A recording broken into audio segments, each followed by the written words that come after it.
All right, welcome everybody to our April AMA Ask Me Anything Plum Deluxe Live Q&A. If you love Plum Deluxe, if you will hit share on this Q&A or tag a friend that you think would enjoy it, that would be really awesome. Help us find new folks who love good tea. So, a few announcements. The $5 tea this month is the Rainy Day pu-erh.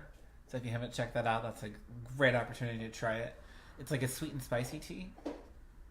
And if you haven't had pu-erh before, it's actually a really great blend to start with. Like it's a good starter pu-erh. Pu-erhs can be quite damp and smoky in some cases. So I encourage you, if you haven't tried a pu-erh and have been putting that off, this is a good time to go for it. By the way, has anyone read this yet? Laura Childs, Broken Bone China. Thank you, Laura, if you were listening, for including this in the book and the story. That's crazy. That was really exciting to see. It's another great read from Laura. It's a cozy mystery. If you've not read cozy mysteries before and you like tea, you will probably like cozy mysteries, so I do highly suggest it. This month we're also doing Lavender Lovers Trios. So you get a discount from trying 3 different lavender teas. A lot of people don't like lavender in their tea, but if you trust Plum Deluxe, we're pretty good at this thing, as you may have found out. And it's really all about balance. It's not easy to put lavender in tea and it not taste like soap. It's a thing, and we don't do that. So there's a caffeine and no caffeine option. So you check that out on the website. See if you find something that you like. And then I want to show you this. Have you guys seen this yet? They're so cute. They're little honey-do lists.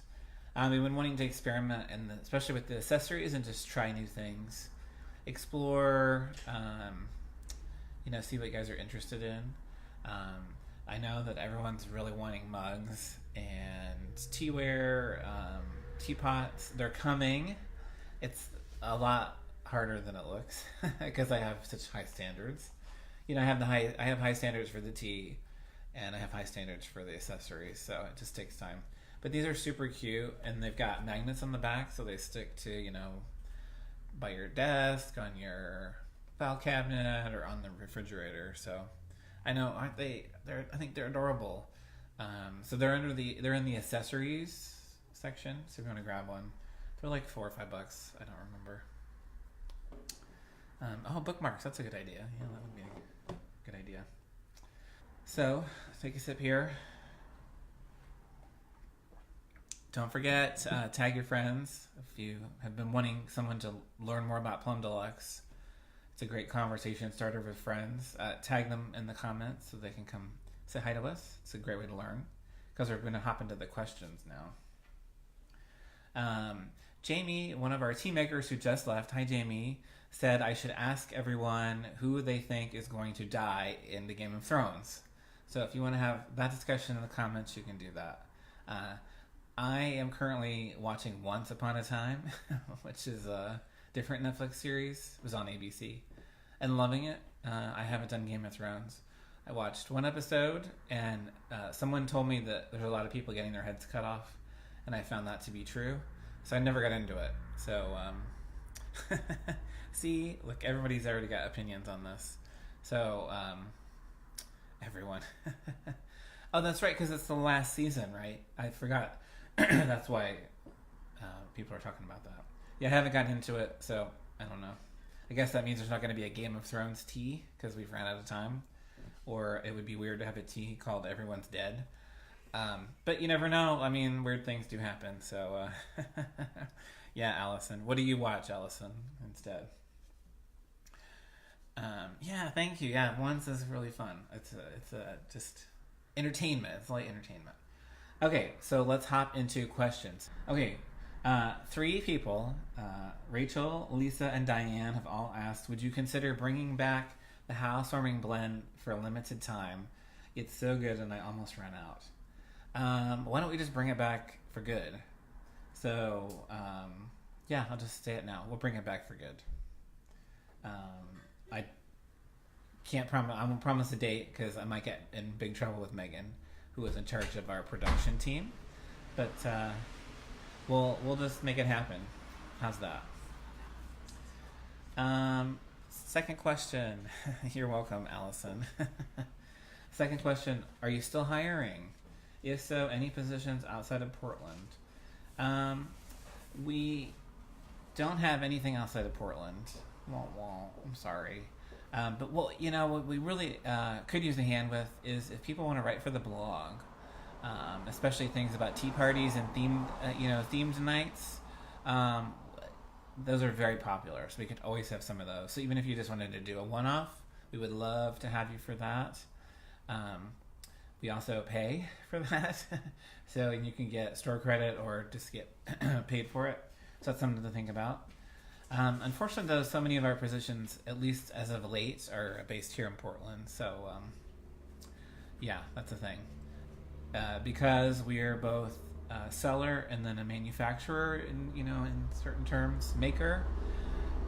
Just almost everyone that works here at some point has a small portion of their life to support operations and production, whether that's just helping out going to the post office.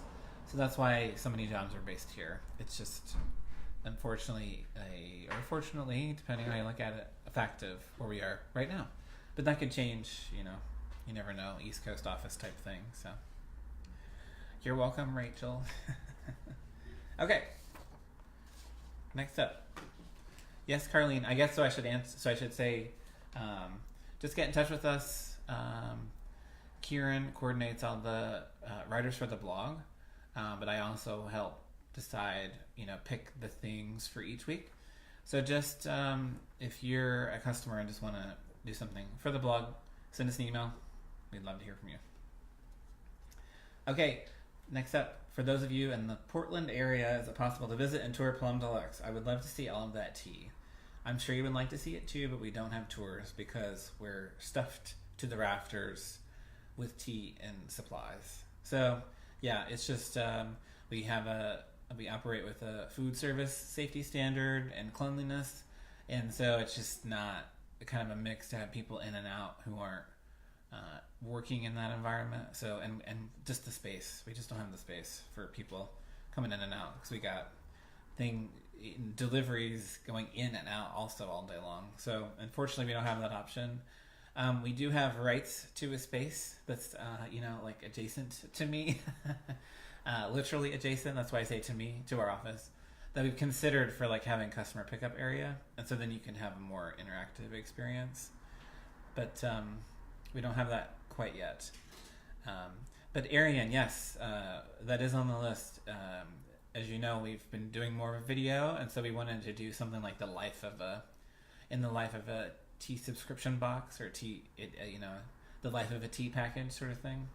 So that might maybe satiate your needs for knowing exactly what's going on. But of course, at the end of the day, we have secrets that we will not tell you because that's just part of the magic.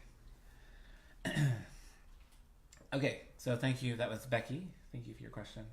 All right, Jennifer asks, can Andy share about his travels? He mentioned that tea is different in other countries, so curious how it is different and how he disliked those differences.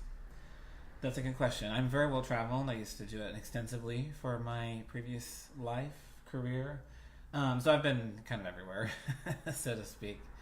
And tea is a big part of culture in most places except the United States, to be honest. It is. I mean, we all know that, like in the UK and parts of Europe, like tea culture is huge, and obviously in China and Japan. But just everywhere in general, I would say tea is kind of a thing. I've just, like, my best friend is Czech, and I've had sat down for tea with his mother, and we don't have a common language, but we had a great conversation over a cup of tea. How that works, I don't know, but it did.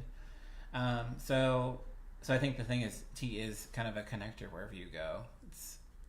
It's just part of the fabric of culture, pretty much anywhere.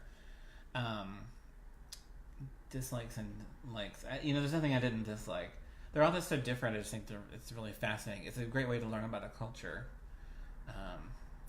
like you think about, you used to live in Holland, and the Dutch like are very simple. Like if you order a mint tea in a coffee shop in Holland, like they just jab the mint into like a mason jar with the hot water in it and slide it over.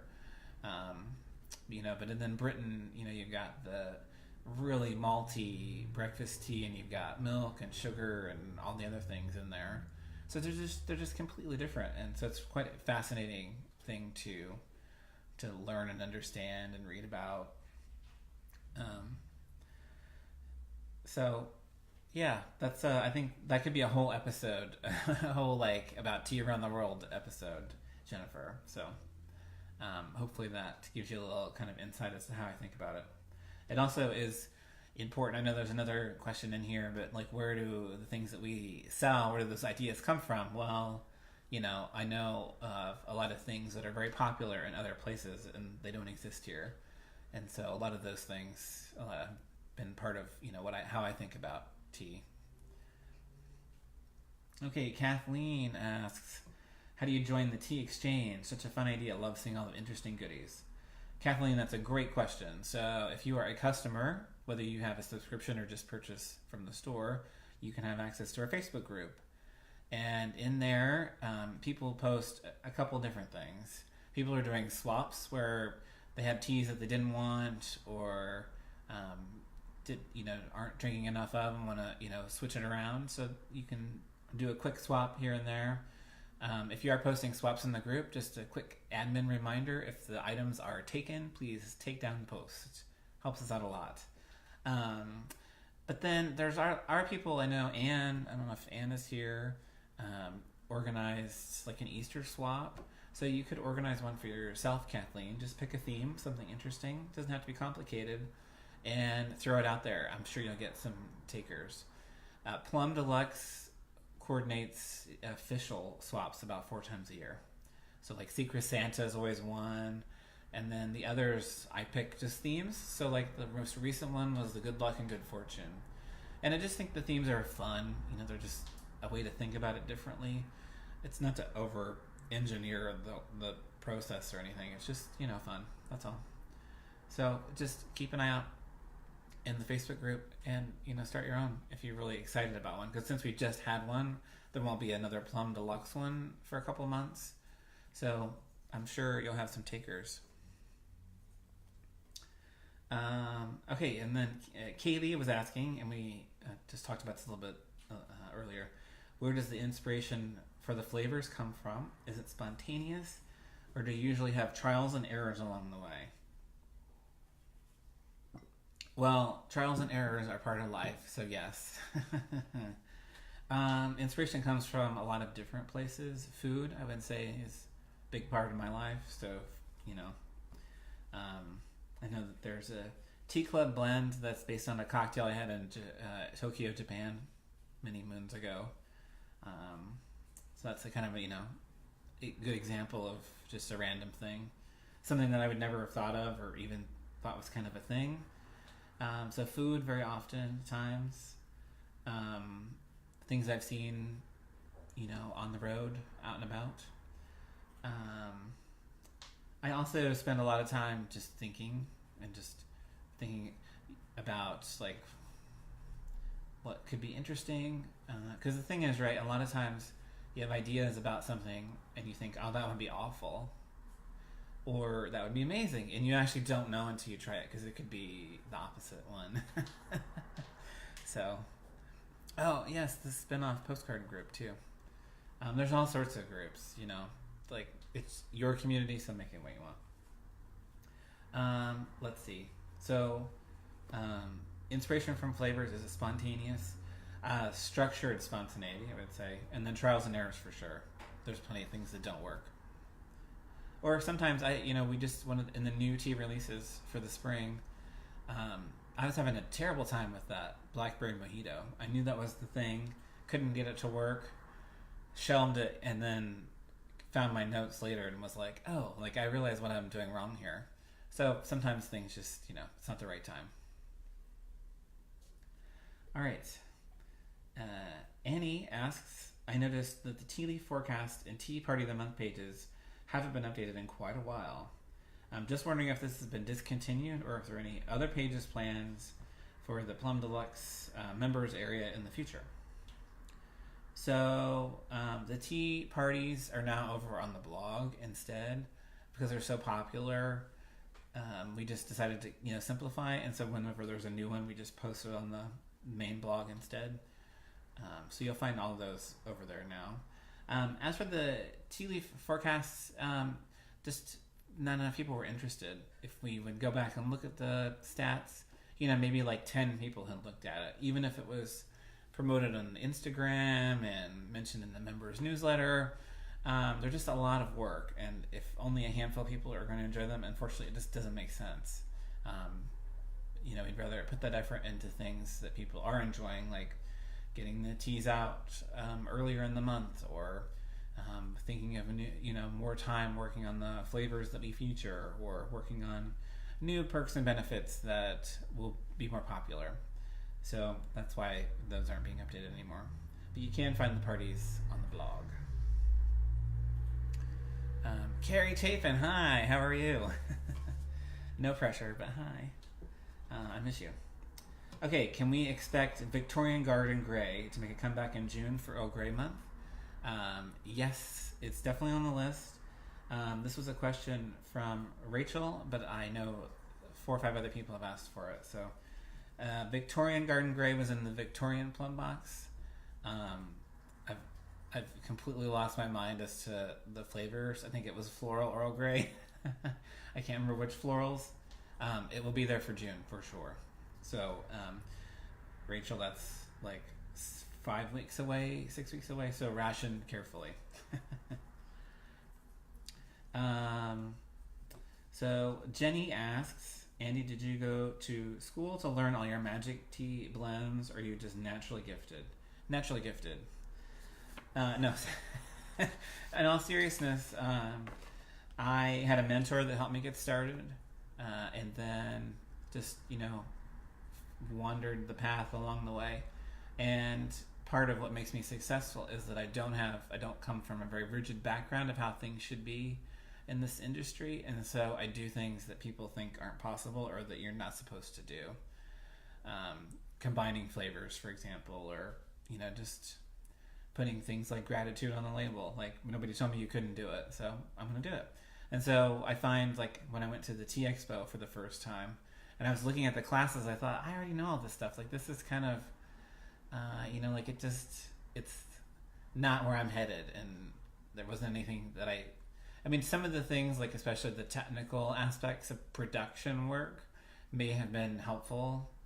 But now I have, Megan's here, and Megan's really, like, mastering that. And so, we figured it out as we go.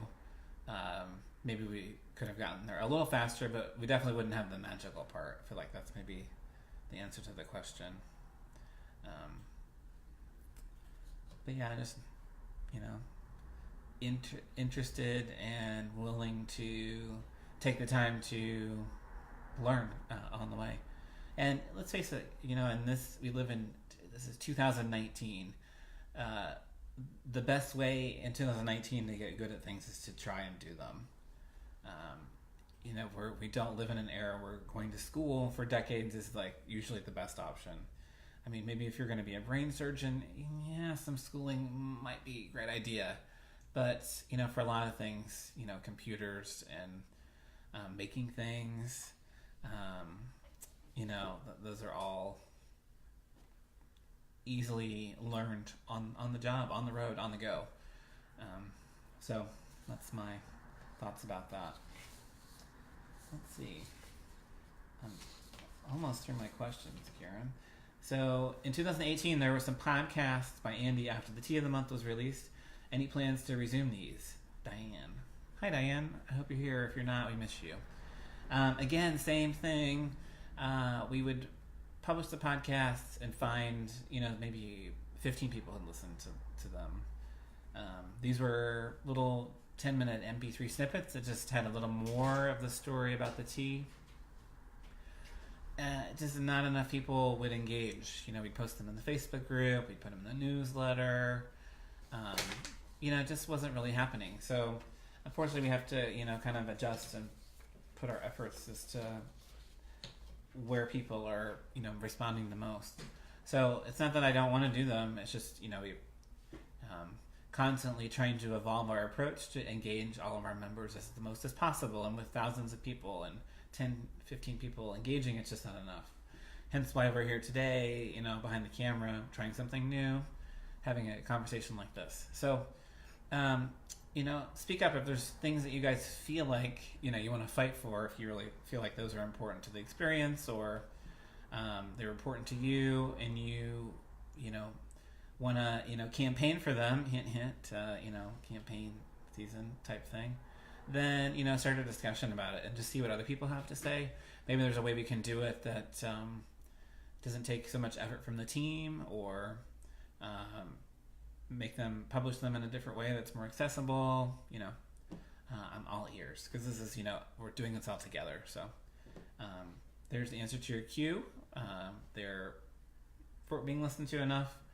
Hopefully, if you guys have ideas about that, we can come up with something.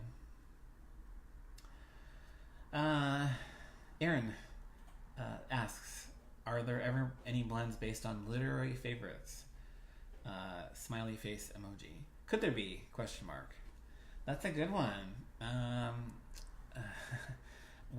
wondering what would people be interested in? Aaron, if you're here, I thought I did see you here. Yeah, if you're gonna pick a literary blend, what would it be? Because we have the reading nooks. This is kind of, I guess, our generic starter, the starter literary tea. Yeah, so that would be interesting. Trying to think what I would pick first. One of my favorite movies is The Matrix. So, Neo's blend. That would be... Oh, Alice in Wonderland. Yeah, that would be pretty good. We had an Alice in Wonderland plum box a couple of years ago. Oh man, that was a fun box. And it had some really fun teas in it. Mad Hatter's blend, and I don't remember the other one. Maybe Alice something. Hi Kim, it's good to see you too. Well, I guess I can't see you, but it's nice that you're here. Yeah, that is an interesting one. I have a proposal, and I'm sure Kieran would help us organize this. Maybe we could post this in the Facebook group as like a poll, the one where people can add options. I would really be curious just to see what pops up. And we can't do anything Game of Thrones because the movie ended, but I guess there was a book for that, right? But let's go to the Facebook for that. I think that would be an interesting one.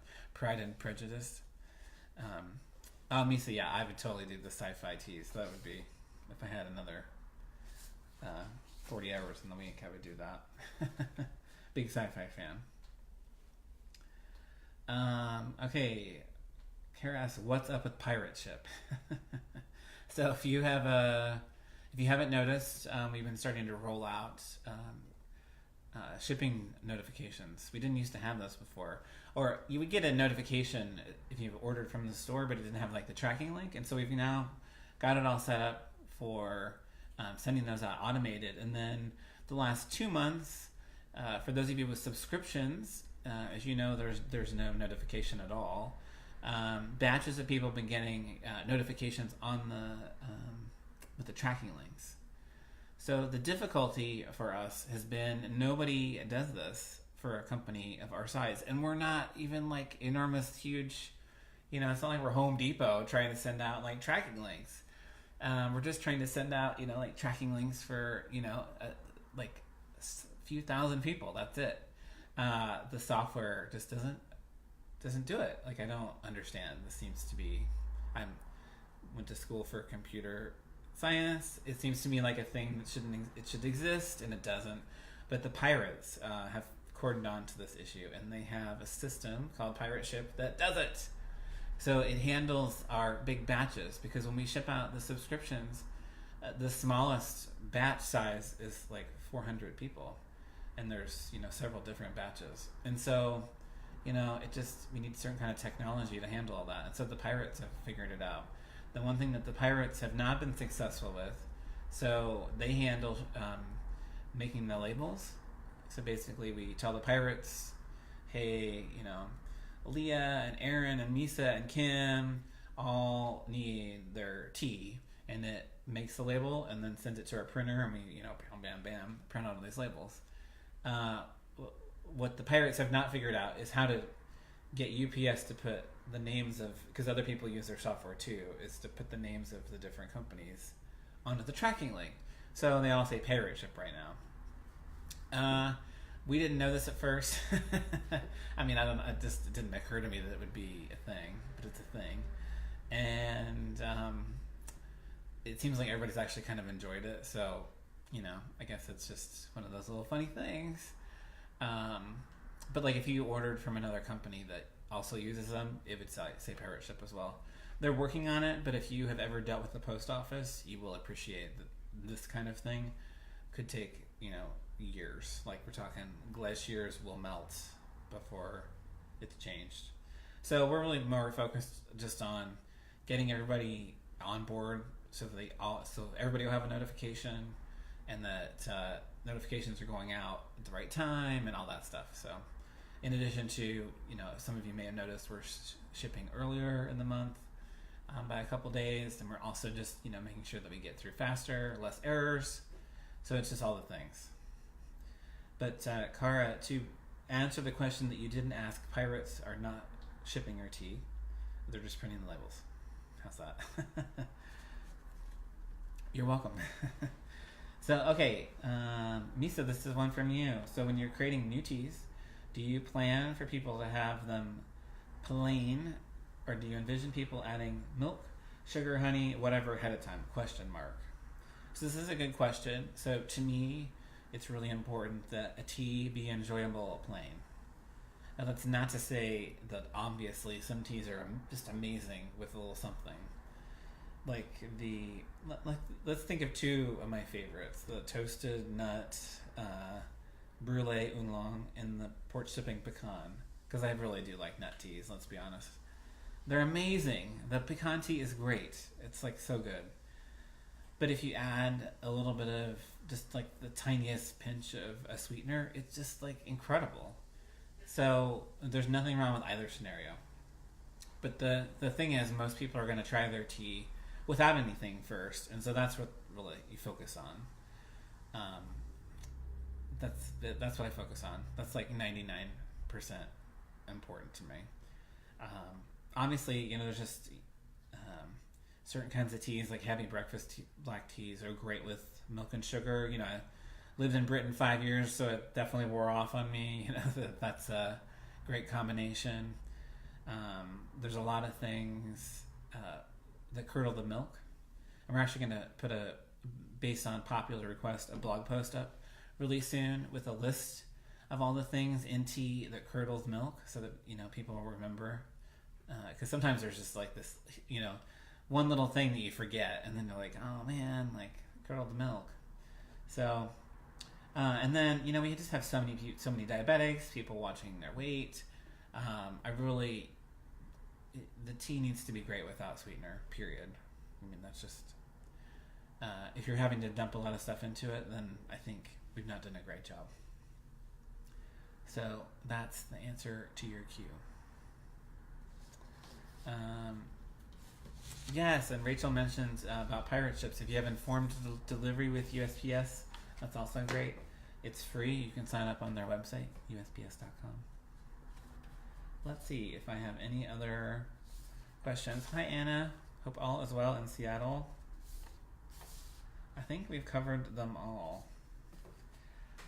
So we'll close for this week. So we've been wanting to do live Q&As every month. We've done the first couple earlier in the month, and we're finding it's really busy around here when we're shipping, as you guys can imagine. And, we have a very strict turnaround time. So not only just people's availability to do the Q&A, but also quiet space. So we're going to push these back towards the end of the months later on. So keep an eye out for that. We talked a lot about podcasts and member content, all sorts of things. So, open up the discussion. Throw up a post in the Facebook group. If you know a Tea Club member, ask them. See what they think. We'd love to hear from you. Kind of what things what's on your mind about these things. And also, this Q&A was for the members group. We crop it and throw it up onto the Facebook page as well in about a week. And so if you see that coming around, we would love if you would share it. It's a great way to just, help people learn more about us and what we're doing, and help them, fill their cupboard with really good tea. So, parting encouragement. We talked about these cute note cards. I think this sums it up. A cup of tea makes everything better. So, for you, whenever you find yourself in between a rock and a hard place, insurmountable challenge, or just having a really hard day, think about, if it's a cup of tea, or maybe it's just hot shower, go to bed early, watching Game of Thrones, Once Upon a Time, whatever you need. What's the little thing that will make everything better? Of course, tea or hot baths don't solve everything, but they sure can make it feel easier. And so that's what I'll leave you with today. So anyway, thanks for joining us for this live Q&A. Catch you in the Facebook group, and otherwise, have a great rest of your spring, guys. Take care.